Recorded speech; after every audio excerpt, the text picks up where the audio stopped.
BFM Business, BFM Crypto, le club. Et le Bitcoin, puisqu'on va parler crypto à présent, effectivement, le Bitcoin repart à la hausse, au-delà à nouveau aujourd'hui des 26 400 $. Pauline Armandé nous accompagne. Bonjour Pauline. Bonjour Guillaume. La newsletter BFM Crypto, chacun peut s'y abonner gratuitement, bien sûr. Elle est publiée le lundi, ça tombe bien. Ce sera à 18h tout à l'heure.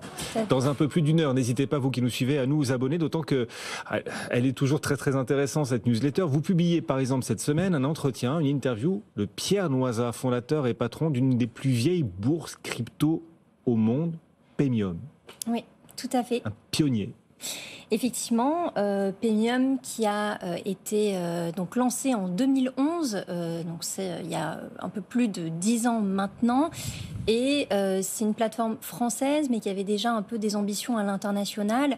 Elle s'est lancée dans la foulée. Par exemple, on connaît peut-être un peu plus une autre plateforme crypto, MTGOX, qui, elle, malheureusement, a fait faillite 3 ans après son lancement.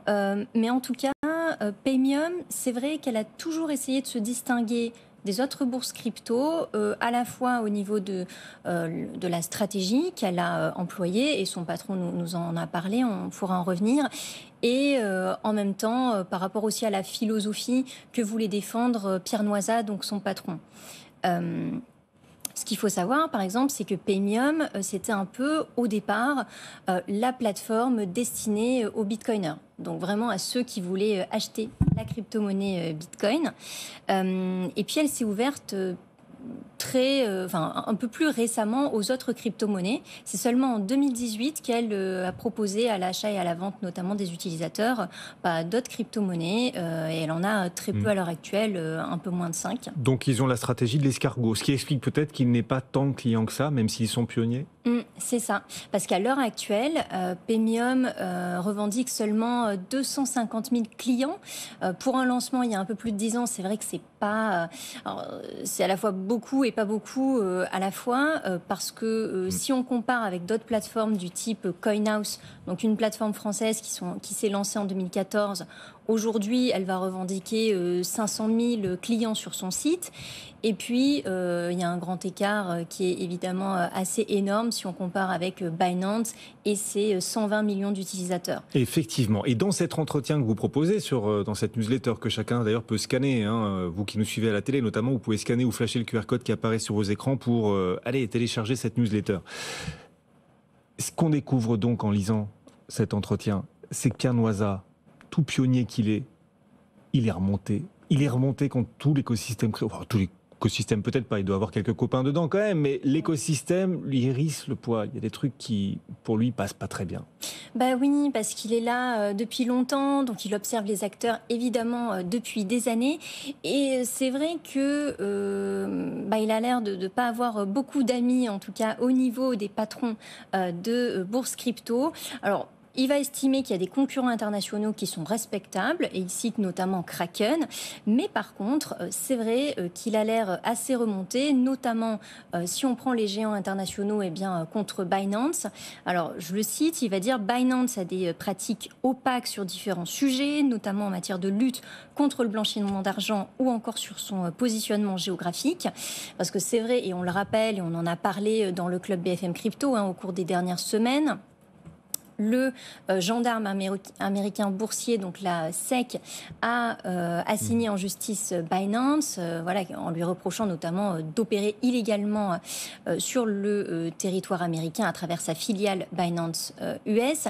Et aussi en France, il y a quelques jours, on a appris qu'il y avait une enquête contre la filiale française de Binance qui n'aurait pas opéré de manière tout à fait légale en tant que prestataire de services sur actifs numériques. Avant même en fait d'obtenir cet enregistrement auprès de l'AMF. Donc, oui, il fustige les pratiques opaques de Binance, Pierre Noisa, mais il s'en prend aussi à certains acteurs français de l'écosystème. Oui, il est particulièrement remonté contre le patron de CoinHouse.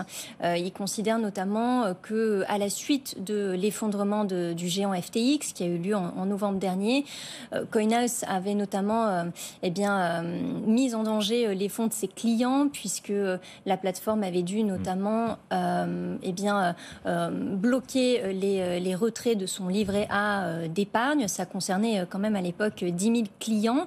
Et c'est vrai que de manière générale, d'autres patrons de bourses crypto françaises sont critiqués par Pierre Noisa, et je le cite, il considère en fait que les pratiques de certaines plateformes françaises sont des pratiques de la finance traditionnelle, qu'elles sont dans des vieux schémas mentaux. Certains patrons de bourse crypto sont, je le cite, dans le secteur pour les mauvaises raisons. Selon lui, ils sont plus là pour faire de l'argent plutôt que de permettre la souveraineté monétaire et numérique. C'est joli, oui. Faire de l'argent, c'est pas l'objectif de Paymium, franchement. Vous lui avez demandé, j'imagine. Oui, on lui a demandé, et alors il nous dit que apparemment c'est pas forcément son objectif, même si évidemment il nous explique que leur business model est basé sur le prélèvement en moyenne de 0,7% des flux de trading dans le cadre de son activité de trading, puisque ça reste une bourse crypto. Mais par contre, que la croissance, c'est pas forcément leur objectif à court terme, puisqu'ils expliquent que la croissance de Paymium est liée à celle donc de Bitcoin. On s'inscrit dans la durée, nous a expliqué son patron, qui table plus sur une démocratisation des cryptos. Ils espèrent que... À horizon 10 ans. À horizon 10 ans, effectivement. Donc ça leur laisse quand même pas mal d'années pour monter en puissance en France, mais c'est un peu le pari que fait Paymium. Et puis il y a la question de l'agrément PSAN, sur lequel vous l'avez aussi interrogé, et ses réponses à découvrir dans la newsletter, donc apparaître 18h tout à l'heure, comme chaque lundi. Chacun peut s'y abonner. Merci Pauline. Merci Guillaume.